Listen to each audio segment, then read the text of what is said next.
Isang maliit at simpleng kapilya ay itinatag sa pangunguna ni Reverendo Padre Leo Smith, SVD, isang Hermanong misyonaryo. Ang simbahan ay matatagpuan sa hangganan ng Taytay at Cainta.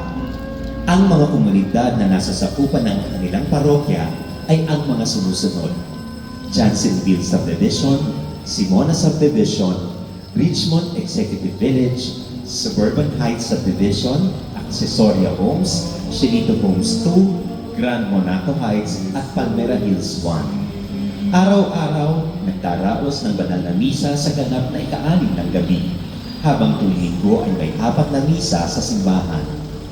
Bukod pa sa mga misa sa mga kapilya, ang kanilang mga parokyano ay aktibo at masigasig na sumusuporta sa mga programa at gawain ng simbahan. Ang kanilang patron ay si San Arnold Jansen, isang misyoneryong pari mula sa Germany. Siya ang nagtatag ng Society of the Divine Word, ang Missionary Sisters, Servants of the Holy Spirit o Blue Sisters, at ang Holy Spirit Adoration Sisters na mas kilala bilang Pink Sisters. Siya ay ipinanghal na santo noong 5 ng Oktubre, taong 2003, at ang kanyang kapistahan ay ipinagdiriwang tuwing 15 ng Enero.